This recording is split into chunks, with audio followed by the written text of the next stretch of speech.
VERKOS Show. Today's guest is all the way from America. Not only have I had an opportunity to get to know our guest, he's a man with a big heart and got so much love and compassion for humanity.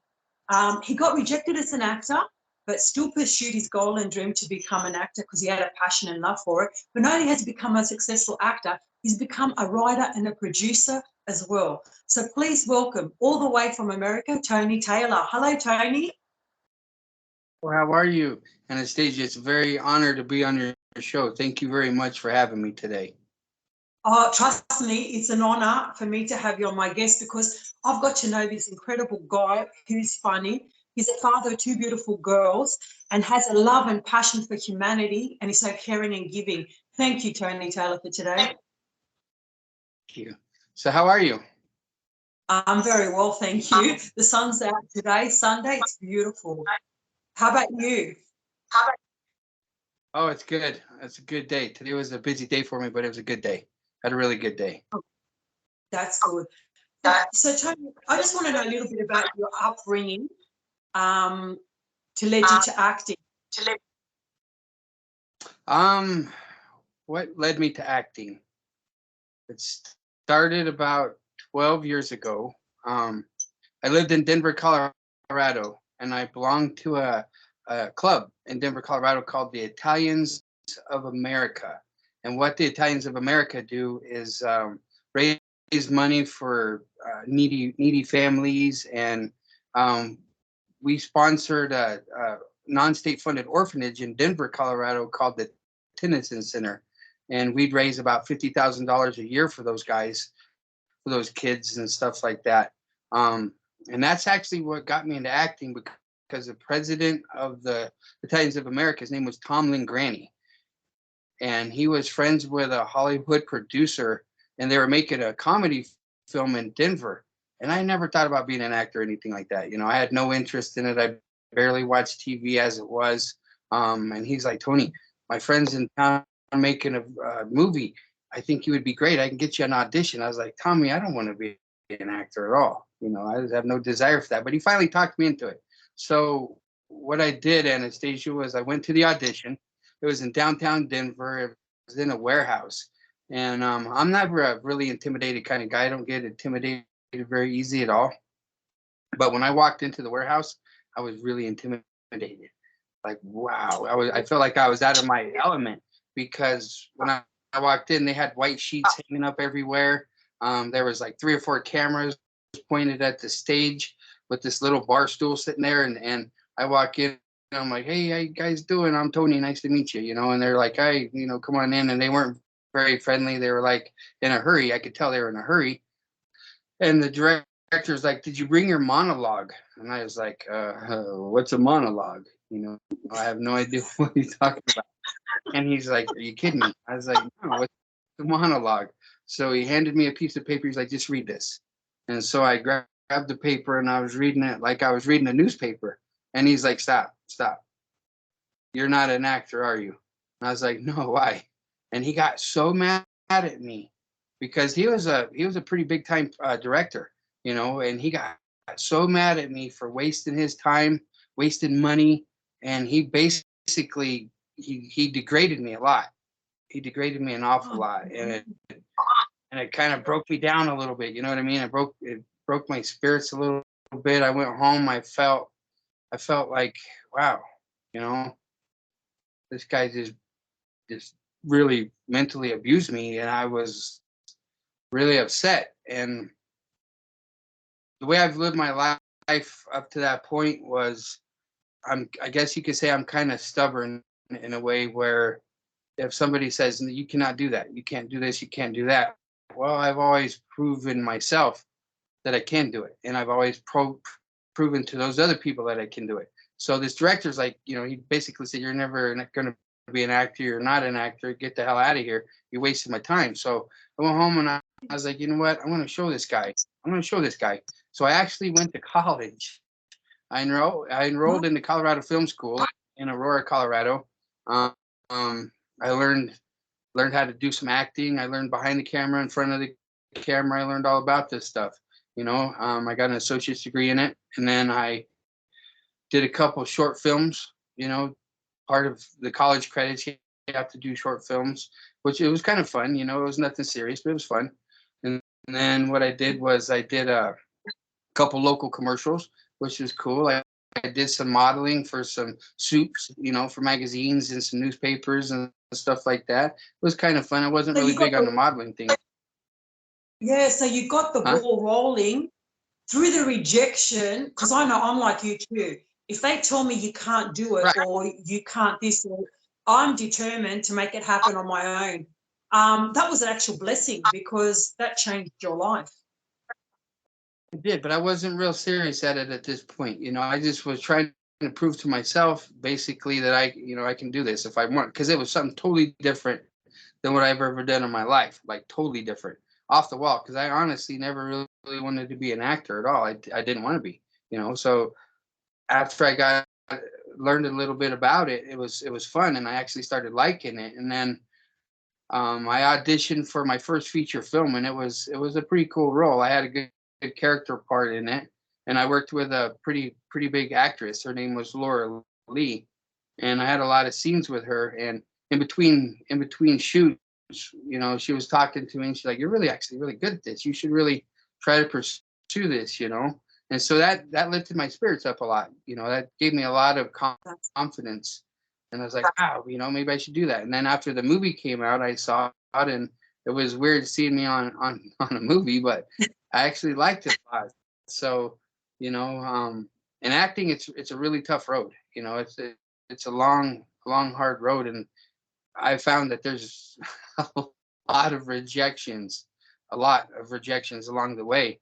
You know, but after I did my first feature film, I felt like I became an actor. I wasn't a working actor or anything like that, or I wouldn't even say a professional actor at this point. But I felt like I proved to myself, and if I ever ran into that director guy again, I'd be like, "Look, see, I can do it, buddy. You missed out, you know." But Have you um, have you ever run into him? Have you ever run into him? oh, thank goodness, because I'd be polite to him, you know. I'd be very polite to him, you know. Yeah, I understand. I understood why he treated me like that, but I don't. You don't need to be cruel to people. I believe, you know, Oh, if you're just not good enough for something, you know, like, hey, you know, thanks for coming. You're definitely not what we're looking for, or you need to freshen up. You know, he could have gave me some pointers. You need to do this. You need to do that, instead of basically calling me a moron, you know, and stuff like that. It's so, because I don't like to treat people that way, and I never do yeah. treat people like that.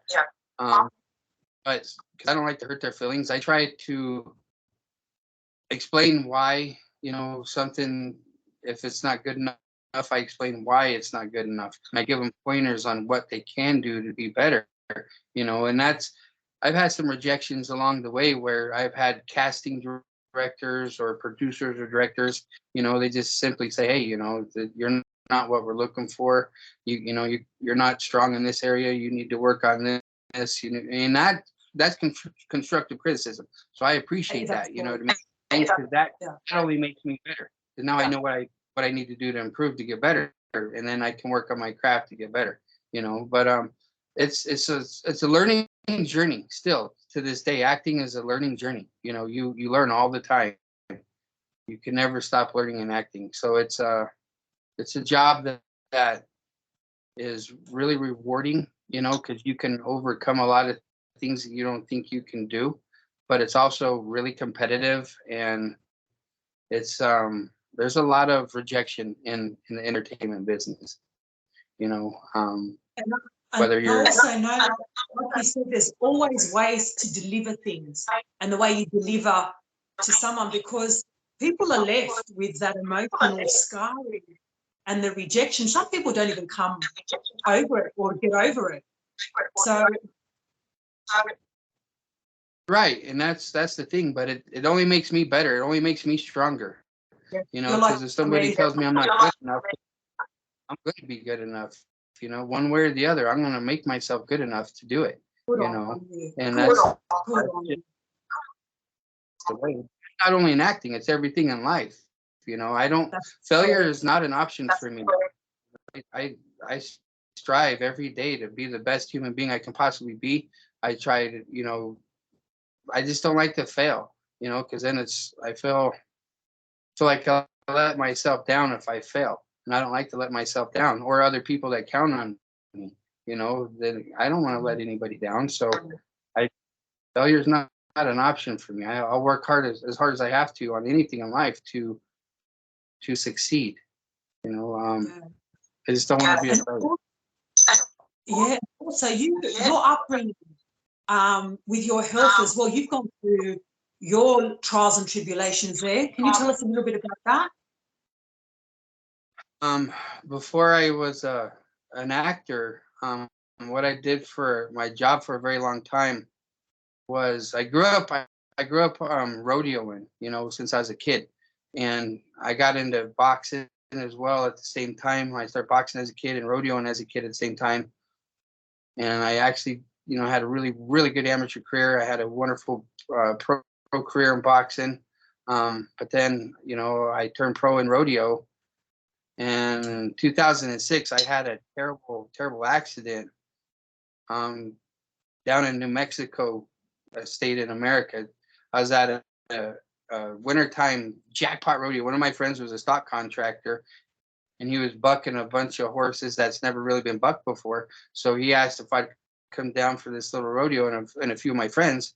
And what happens is, like, in bareback riding, it's a very physically demanding sport as it is. It's probably the most physical demanding sport out of any sport there is, because you actually use every muscle in your body when you're riding a bareback horse versus bull riding, because I rode a lot of bulls in my day too, but bareback riding is a very, very physical demanding sport, and it's very, very dangerous. And my hand, you wear a bareback riding glove, and there's a lot of contestants. Actually, I've met a few rodeo people from Australia that come over here to rodeo, so you actually have a lot of rodeos in Australia as well. But leather in cold weather shrinks, and when you fit your hand into your bareback rig, and it's like a suitcase handle. And what happens is, in cold weather, leather shrinks, so my hand wasn't tight. And when I nodded my face to come out of the chute gate, my hand popped out of my bareback rigging handle, and I rolled off the back of this horse, and both of her hoofs kicked me right in the side of the head, and it fractured my skull.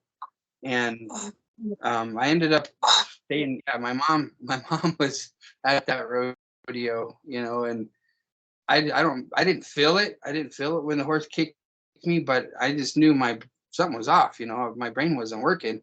And I remember crawling back over to the chutes. I climbed over the chutes to where my buddies were, and then I just started vomiting like tomorrow, And I lived in east of Colorado Springs in Colorado at that point in time, and rodeo cowboys, they don't really like ambulances or a whole lot of stuff like that. So what happened was, me and my buddies, we all rode our broncs, but we went back to Colorado, and they took me to the hospital in Colorado Springs. I ended up staying a few months in the hospital, and they had to do surgery because I had 5 blood clots in my head, and my skull was fractured.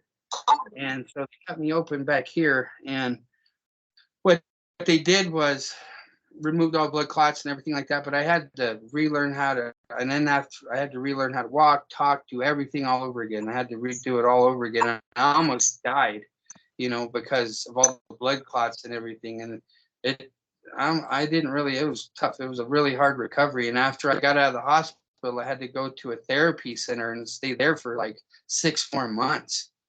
And that's where I really learned how to talk and balance my checkbook and read and do all that stuff again, and then when I was getting close to the end of that, my mom lived in Trinidad, Colorado, so I needed 24-hour care.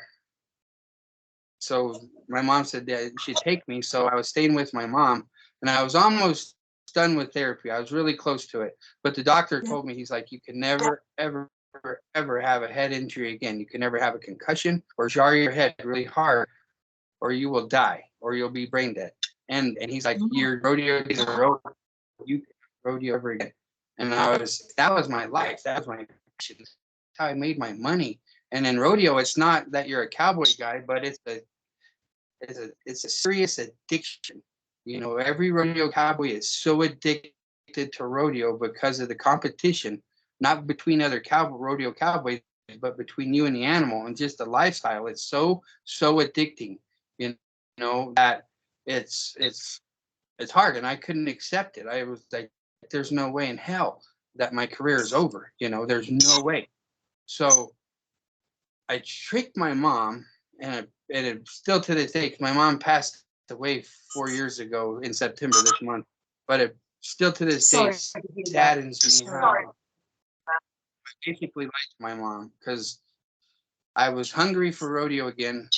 I needed the rodeo, but there was a rodeo not too far from her house that my friends all entered. I entered it, and I didn't tell my mom I entered it, but I went to the road. I said, Mom, because the doctor put a red flag on my license because I couldn't drive because I was on a lot of painkillers and this and that. So I couldn't drive.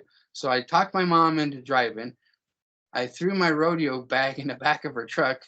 We drove to the rodeo, and I still had my pro card. So I was like, Mom, we can park where the contestants park. Just pull back here.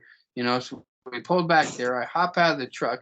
I grabbed my gear bag. She's like, what are you doing? I was like, well, I'm entered. I'm riding. And she started, wow, did she go crazy on me? She went so crazy.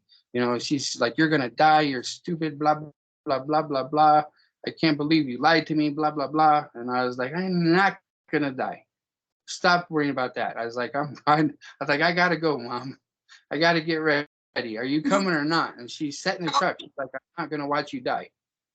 And so my reflexes at this time in my thought process was still so slow. I couldn't think very fast. You know what I mean? And my reflexes were slow. I couldn't reach out fast. I couldn't do anything fast. I honestly had no business rodeoing at this point in time. It was the most foolish thing I've done, but it was a pride thing. So my friends pulled my bareback rigging for me. They got it all tight. I was scared because all I could think of was, I'm going to die. This is my last few minutes on this earth. I'm going to die. But I couldn't stop myself from getting on the back of that horse. Couldn't do it. I just couldn't do it. So I was like, what's going on here? So I got my hand on my rigging, and I was like, this is it. I'm dead. I nodded my face. The horse came out of the chute. I couldn't get my mark out. I couldn't spur the horse. I couldn't do anything because I was so slow. Pow! It bucked me off. I landed in the arena. I thought, I'm gonna die, and I woke up, and I didn't get hurt. I didn't have a headache. I was alive. That gave me the confidence I needed. So I rodeoed for 4 more years after that. So, oh my God! Yeah. That's crazy. That's crazy. Oh, how was your mum after you continued? She started getting a little more confident that I wasn't going to die. You know, the last year I rodeoed, before I retired, I was just getting beat up too much. I actually fractured my neck. The last year I rodeoed, and I was just kind of getting tired of getting beat up, you know. So, and I had 2 more pro fights, boxing fights after that too, you know. But I just got tired of it. I just got tired of it, and I just didn't want it anymore. I lost my, you know. So You're literally I was actually. No, it's not that. It's just I was actually I did get stoppable because I lost my passion for it, you know, and you know, because I kind of got thrown into rodeo because you know, I grew up and my real dad died when I was 2, and he came from you know, like crime family. You know, my family on his side of the family was a crime family, and when he died, my mom remarried this other guy when I was 5, and he was a rodeo dude, a cowboy guy, and so he adopted me. And basically, the first time I got on a bucking horse, I didn't even know what a bucking horse was. I was 6 years old, and he was practicing with his friends on Mustangs, and I got on this horse, and it bucked me off, and I cried, and I was crying. He's like, "Get up, I got another one ready for you," and I was like, no way, buddy. I ain't getting on that thing again. And he got mad at me. He's like, I'm not going to cuss of what the words he said, but get your bleep, bleep, bleep, bleep, bleep in the house. with the women, or you can be out here with me. And so I had a choice in my life right there. What do I do? You know, so I got back on the horse, got bucked off again, and cried some more, and got back on another horse and cried some more. You know, but that's how I grew up. So I mean, I didn't have a choice but to be tough. I had no choice. You know, it was just, that was the way life was for me. You know, and I enjoyed it. I'm not complaining, because it made me where I don't, you know, when life gets hard on me, I don't give up at all. I fight. I fight to the death. You know, if life is hard for me, I'll make things right. So I'm grateful for the way I grew up, you know, but it was a hard life. A really, really hard life, but I enjoyed it, you know, because I started competing in rodeo when I was 8 years old. You know, I started riding steers, and, you know, and you know, I have two daughters. My oldest daughter, Adriana, she rode her first steer at a rodeo last month, I think last month, you know, and I was so nervous. I was so scared because I don't want her to get hurt, but she has the same passion, you know, she's very competitive. And I was like, because she started riding sheep. In America, we have a thing for kids called mutton busted at rodeos. So her and Ariana, my youngest daughter, they rode sheep all summer long at rodeos. And well, only a couple, not all summer long, because I was gone a lot of this summer. But the sheep don't scare me, but steers, I remember when I was 8 years old, steers hurt me sometimes. I got hurt pretty good as a kid riding steers, you know. So she wanted to do it. She wanted to ride steers, and I was like, no way, because she's small, you know, she's a small little fragile little girl. And so Yeah. I was like, okay, what I'll do for you is I built a bucking barrel, what you practice to ride bulls on and stuff. So I built a bucking barrel, and a buck's really hard. And I bucked that poor little kid off 5-6 times really hard. She hit the dirt really hard crying. And I thought it would cure her. But no, it only made her more hungry. So I was like, okay, I'll let you ride a steer at a rodeo. So we went to the rodeo, and she rode a steer, and she did pretty good. So, but I was so blessed, and I was praying to God the whole time, please don't let her get hurt. Please don't let her get hurt. Please don't let her get hurt, God. You know, God actually watched over her pretty good for me, you know. But that, you know what, they've taken, you know, kids live and lead by example. Like, they follow, like, you live and lead by example for these children, and that's why they're probably just as strong as you. They see that you never give up. That's amazing. Like your strength and your passion and your love for everything that you do, and it reflects on everything you do as well. Well, yeah, you know, I do have a lot of passion for the things that I do, that if I'm interested in it, I mean, every dream I've ever had, I've made come true. Maybe not to the level of the dream I wanted, you know, because when I was a kid, Rocky Marciano, he was a heavyweight champion back in the 40s, you know, in early 50s. He was my hero. Rocky Marciano was my hero. That's why I wanted to be a boxer, you know. So when I started boxing, my ultimate dream was to be the middleweight champ of the world. You know, I never made it to the middleweight champ of the world, but I became a pro fighter. That was cool enough, you know. So I was grateful for that. And every time you rodeo, yeah, you want to go to the national finals rodeo and win a big giant gold buckle that says world champion. But my gosh, that's really hard to do. So I never made that dream come true either. I've won rodeos, but I never made it to the national finals rodeo. And then, you know, my dream was to become an actor after I started getting into it. I wanted to be a successful actor, you know, and I'm still on that journey. I'm still climbing the ladder, you know, because I'm not the kind of person that wants to be world famous. I don't care about any of that. You know, what I care about is going to the very top of the game and work with the best actors in the world on every movie, because that's my goal. It's not to be world famous, because I'm not the kind of person that wants people to grovel over me, or, you know, I'm not really into that stuff, you know, because I'm no better than you or anybody else, and they're no better than me. We're all equal in my brain, you know, no matter what you do for a job, or if you're homeless, or if you're the president of the world. I don't, you know, you're no different than me. You know? So very humble, I just very humble. You know, I have gained some fans along the way, but I don't consider them fans. I consider them friends. I I like to be friends instead of I like if someone asks me to take a picture with me or get my autograph, I'll sit there and ask them about your life. Hey, what's going on with you? How's your life? What do you got going on? Everything cool? I like to talk to people like instead of sure, here you go, and then run off. No, I take time to get to know them too, you know. I Because realise like that I said, because even with our interaction, you actually given me the time of day, and we still talk now and again. We still sharing messages and everything, and that goes to show the person that you are, Tony, too. And also, your faith is very strong as well. Did you grow up with strong faith? oh yes, very very strong faith, very strong faith. I've always believed in God and Jesus, and that's my go-to guy because I get lost a lot in life and I get confused, and God, I talk to God all the time. I love God. He's my guy. So he helps me along a lot of ways. And sometimes I get lost in decisions what to make, and I leave it up to God.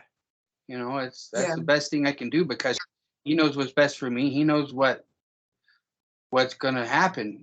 So I just leave it to God, and sometimes something I want really, really, really bad doesn't happen for me, but I don't get disappointed because that's God telling me, hey, there's something else right around the corner for you. Just hang on, buddy. Have some patience.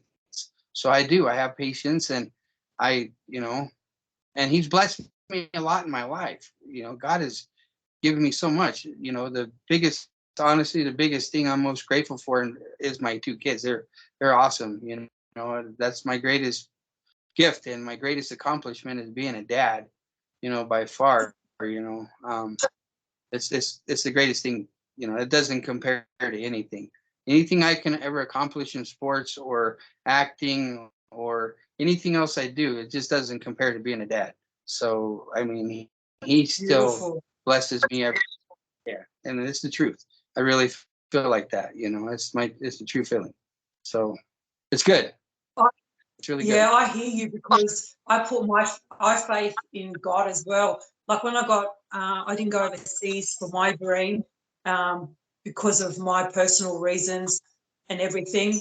At that moment, I was distraught. I thought my whole world collapsed. And then I said, you know what? God, I know there's something better.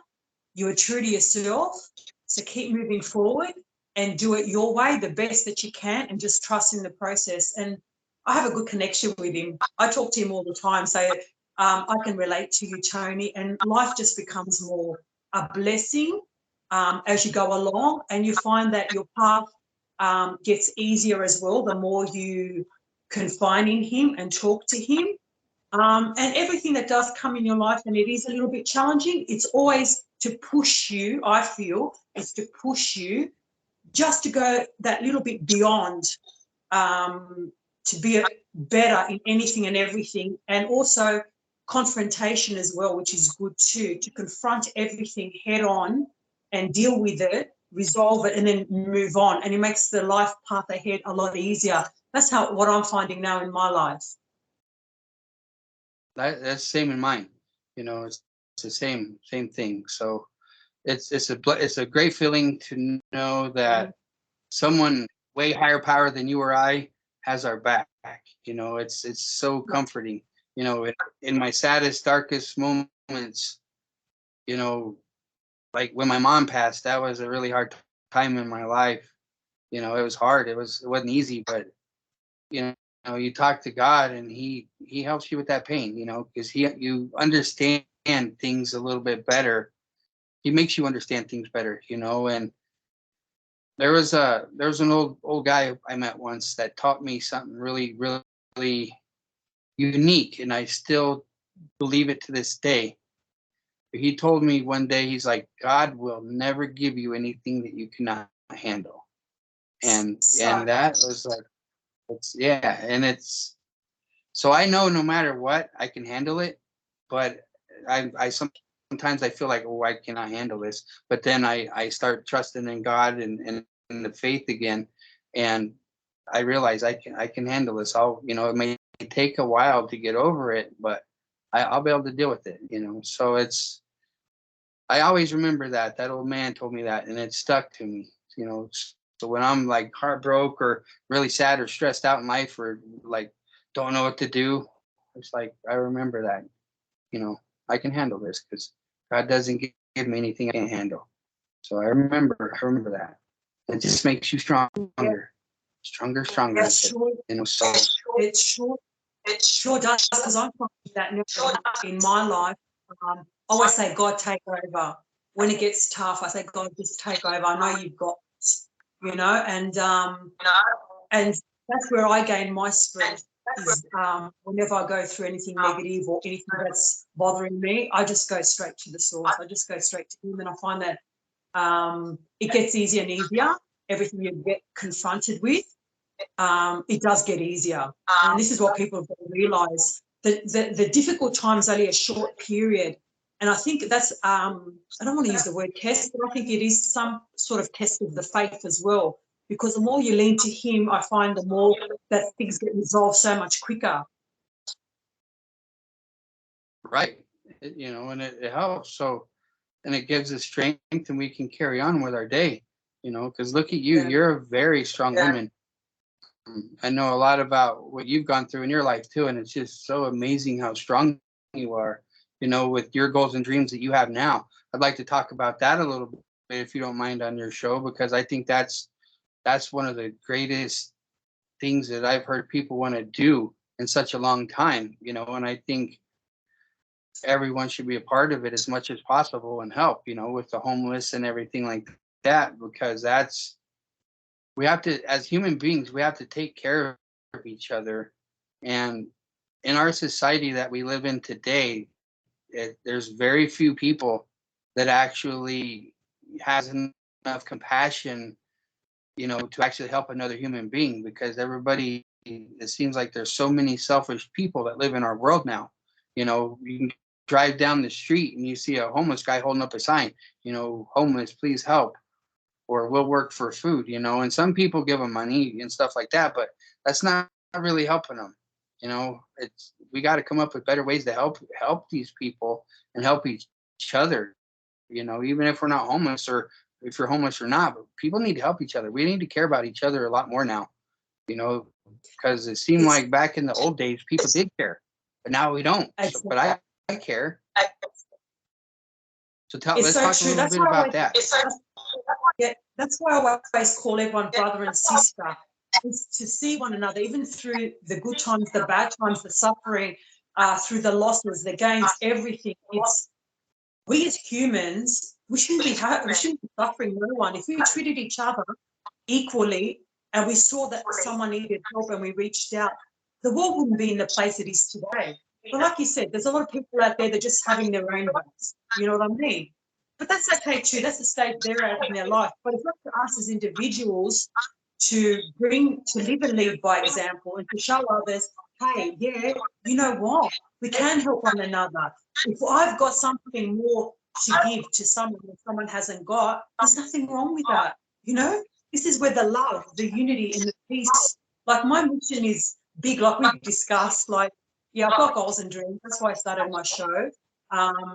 Is to help the homeless globally, but not only help by giving money, but actually to do things to help them get back on their feet and on track again in their lives.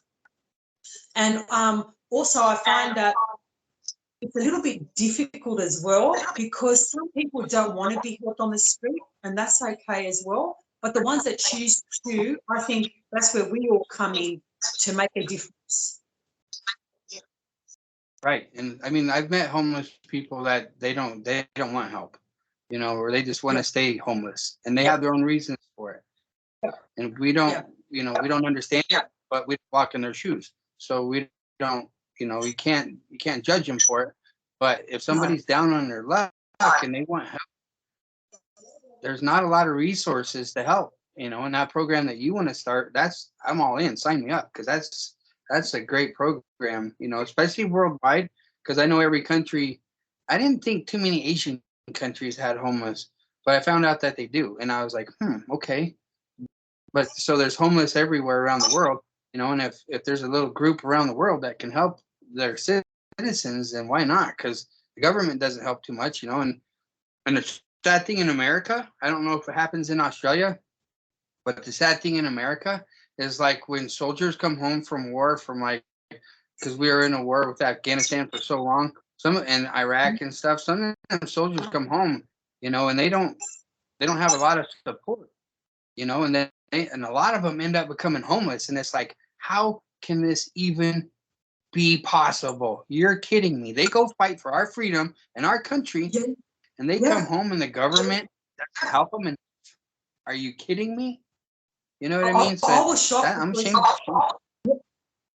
Yeah, because when I went to New York years ago, I actually saw veterans on the street begging for money and food. I was shocked too. I saw it with my own eyes. Breaks your heart, and it's like you get ashamed of. I'm ashamed of America for that. You know what I mean? Because they're the ones that sacrifice their lives, sacrifice their family. To I know they signed up. They're the ones that signed the paper to be in the service. But if we didn't have anyone sign up to be in the service, then we wouldn't be able to protect ourselves. So we need people to be in the military. But those people that are in the military, you treat them good. If they have mental problems when they come home, you fix them. If they're broke, you get them a good job. Don't turn your back on them. And that's why I'm very upset with the United States of America on that part. And I hope someone in the government watches this part, because shame on you. You know what I mean? But but it's the truth. It's the truth. That's why I want to bring an awareness with the homeless globally. With a project that I want to do get up on my feet eventually. And I've got experience in the sense of I've lived the stages of being homeless and everything. So I've taken the initiative to take the next steps. And I know there is help there, but even if there is help, it does get tough too, So this is where we as humanity have to come together. And like I mentioned, that guy here in Australia who lives in Sydney, Ricky Herrera, who helps the homeless, I take my hat off to this guy. He's been doing it for 10 years. He's not funded from the government. They won't fund him. Let me just rephrase it. They will fund him, but he's not allowed to mention God or Jesus. And he refused the funding. I think it was about $250,000 they offered him, and he said no, because he's the name of the group that he started, and that's the families and everywhere all around Sydney. It's called SWAG, and it stands with salvation with Almighty God. And he goes, I'm not changing that. So he's self-funding, and he's asking the community to come together, families come together, and to help feed the homeless and help them and try and guide them to the best that he can. And we should open our eyes up as humanity and see this and make a difference in the world, because it's up to us. If we don't do it, I can't see it happening. That's what I'm saying. So many people are selfish. So once they come home, they shut their front door. That's it. They're only worried about their own little world, And there's men, women, children, old people, young people. It doesn't matter. They're all out there on the street, and they're suffering every day. And it's like, and they're hungry. And it's like, I don't, if I was a billionaire, I'm telling you, I am not lying. If I was a billionaire, I would give all that money away. I would make sure that at least people had a warm blanket and a hot meal. I'm not kidding. Because people are selfish, and it makes me upset. And sometimes homeless people. I've had a couple encounters with a couple of them where they're actually a little bit not mentally stable, we'll say. You know what I mean? Yeah. So, but that's just living on the streets for so long, because they're not in touch with reality anymore. So that's hard. That's hard to deal with. So it's a challenge. So you have a challenge ahead of you. But I'm telling you now, I'm on your team. I'll definitely do my part to help that. And this is why I'm blessed, because that's why I know that God had a bigger mission for me. When I said no to the offer overseas, it was actually a real blessing. It opened my eyes, because I knew that when I went over there, it was a different, it was more control, it was more I couldn't be as free as I am now. And then when I started my show a few months ago, about 3 months ago, I thought I'm in control now, and I felt really good about it. And the connections I'm making, and I know that when I do start moving with this project I'm starting, I know I've got everyone on board, and I've got people that are willing to help. And through who you know and through who everyone else knows, especially in this field and industry, well, really in all fields and industries, the more we expose it, the bigger and the impact we will get. So, yeah, that's a big mission of mine. But I'm like you, training. I don't give up. And I will fight till the end, till I have to do what I have to do. I know you're a fighter. I can definitely tell you're a good fighter, and failure is not an option for you either. But I think if this program gets out there, Anastasia, because there's a lot of people in this world that want to help the homeless or abused women Yes. and all this stuff. There's a lot of people that want to help, but they don't know where to go to help. So once people Exactly. learn, about, then that gives them a direction where they help. And I think a lot more people will help, if they just Yes. know where to go to help, instead of giving a guy a $5 or $20 bill on the street, here you go, get a hamburger, and I like hamburgers too. I forgot. Think about hamburgers. But anyway, I'm getting serious about this. But I think it's really important, though, that someone knows where they can go to help, So I think, once you get your organization put together and it gets developed, I think it's going to be very successful. And I'm going to help you in every way I possibly can to make sure it helps become successful. And I know a lot of other people will too, because I've watched a lot of your shows. You have a lot of good guests on your shows with good hearts, good people. And that's what's crazy. It's like, wow, everyone that's on your show is really down to earth and really just wonderful people. And it's like, I just want to sit down with them, have a cup of coffee, and because it feels good, because it feels so good to talk to positive, happy people that care about life. It's so good. It's so refreshing because, as the world we live in now is dark. It's like, everyone's mad at each other, wants to fight everywhere. And it's like, no, let's love, love is the way to go. Let's love each other and help each other. Let's not be greedy and selfish. Let's put other people before each other, and that's why I try to do at least once a day. I try my very hardest to make an impact on at least one person's life. I try my very hardest to give a positive feeling to at least one person, whether I make them laugh or whether I talk to them and give them a little bit of compassion about something, or, I give them a little food or whatever. I try to help at least one person. And I'm not talking just about homeless. I'm just talking about anybody that is down and out, because there's a lot of people that don't have anyone to talk to. And, if I see someone, a little blue, I try to pick their spirits up, and I think if everybody at least tries to do that, wow, can you imagine what kind of a world we're going to live in? It'd be pretty cool, right? Oh, that's what I'm realizing now with my show. All these beautiful guests, all these beautiful people. I can see the vision. It's so powerful. It all stems from love. Just love one another. And I think that the more that I'm in that presence and essence as well, I'm attracting all these people. And it's like God's just sort of lining up the team, getting ready. So when I do start getting the momentum going with my project, it's just going to go off. I can see it and I can feel it. And I'm truly blessed because I found myself through my life journey, and I'm where I'm at today.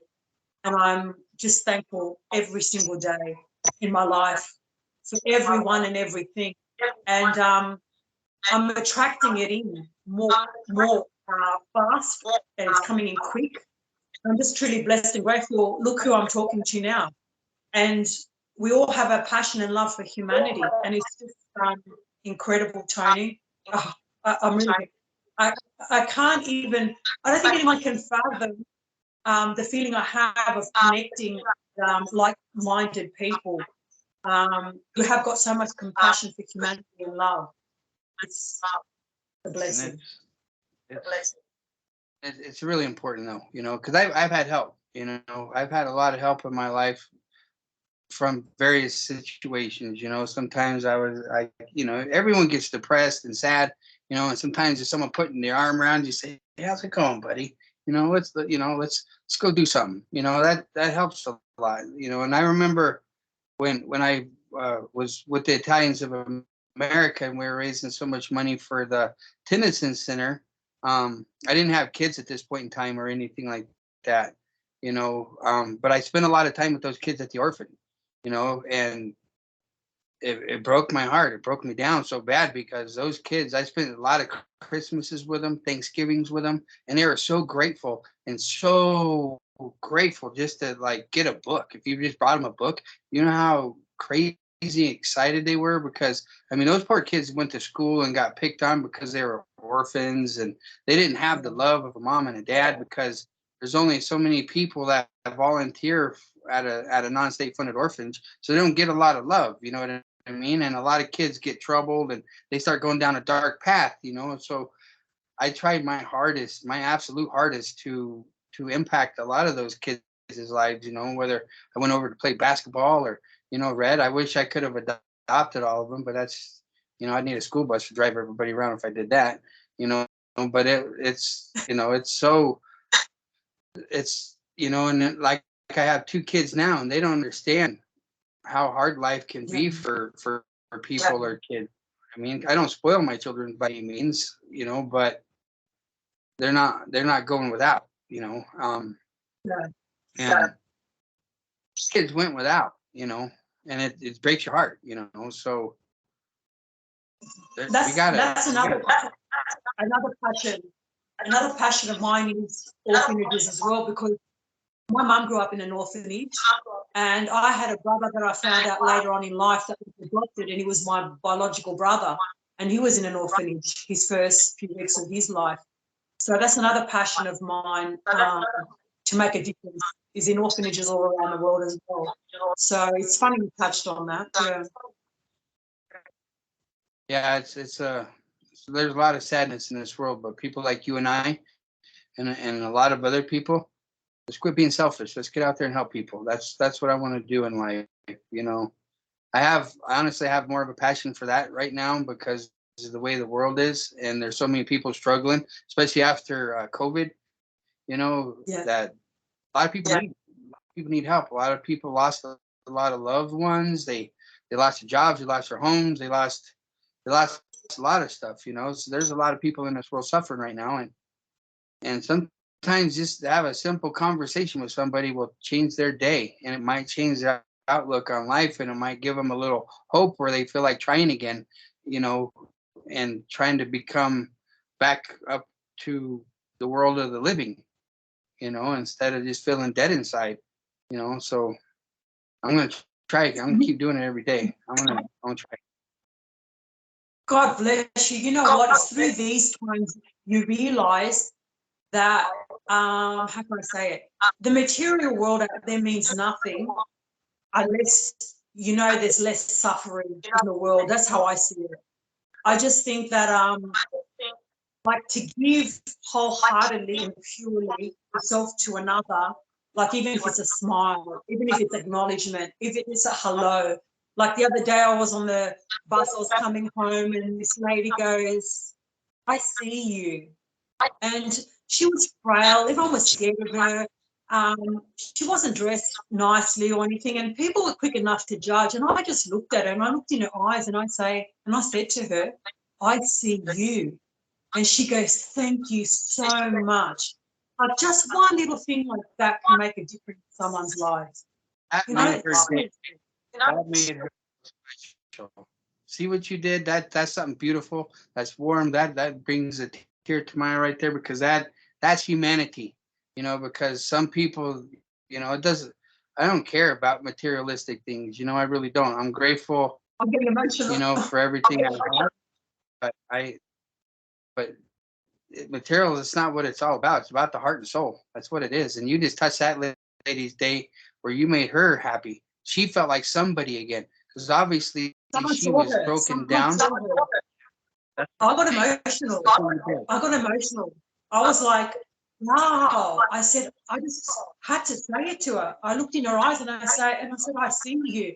I was so emotional and just made her day. And this is where compassion comes into humanity for all of us. This is the wake-up call for all of us to just give unconditional love, no judging, because that's the worst thing anyone can do in my books is judge, because no one knows what's going on behind that person's life or going in their life, you know? So humanity's got to wake up. Humanity's got to wake up. I don't judge people. I definitely don't judge people. I might not agree with what they do in life or the decisions they make, but that's their life. I don't judge them. That's their business. God can judge them. God can judge me. Not me. I'm not judging. You know, if I see a drug addict or someone like that, I don't understand that lifestyle. I don't understand why they do it, but I've never walked in their shoes. What made them become a drug addict? I have no idea. You know, so I might not agree with it. I might not approve of it, but I'm not going to condemn that person because they're a drug addict or an alcoholic or, you know, anything like that. Because obviously that person needs some help, you know, but what made them become that, I don't know. So I'm not going to judge because I didn't walk in their shoes. It's not my job, you know. That's so true. You know what? I'm so glad, Tony. I've seen this side of you, and I get to share this side of you with the world. I thank you so much because it goes to show the person that you are, and you're so genuine and real and honest as well. And I love it. I thank you so much, Tony. I was going to ask you if you had a message to deliver to the world today, what would that message be? Boy, that's a tough one. I have so many messages for the world. Wow. You know, if I had, I guess, just one message, I would tell everybody to stop the hate. You know, stop hating. Don't hate each other. I don't care what color skin you are or where you come from or what your life is like. Don't hate. Help each other instead of hate each other. You know, because we'll have a lot better world and we'll have a more successful world. And, you know, make a difference in someone's life. That's all I can say. You know, try to make a difference. Don't be selfish. God didn't put us on this world to be selfish. So true. That was beautiful, Tony. Thank you so much. What would your message be to the world? Actually, you're the first one that's asked me that, Tony. My message, it's like you have so many messages, but it'd be love, because I'm a real love girl. I'm all about love, but love with all your heart, with truth and honesty, and love unconditionally. Do not judge, and forgiveness as well. I've got a big thing for forgiveness, because not only forgiveness sets you free, it sets the other person free as well. So that would be mine. I have many more, but that would be the major ones. Yeah, Tony. Actually, thank you for asking, because no one's asked me that before. I was curious because you have, I mean, I know you care about humanity a lot. And I know you care about people a lot. So I was curious to see what your message would be, you know, and it was. Yeah, and kindness. Right. And kindness. Yeah. And kindness too. Kindness matters. It only takes a simple hello or a hug, like, you know, to change someone's life, you know.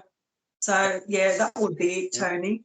But I thank you so much for being on the show today, because I've seen all aspects of you, and I have the honour and the pleasure of actually interviewing you, and then people can see the real Tony Taylor, how humble you are. But I thank you so much, and I appreciate you, and we'll talk soon too. So we're signing off for now from the Talk Show Angel on the VERKOS Show. See you later, Tony. Bye, guys. Take care. All right, bye. Bye.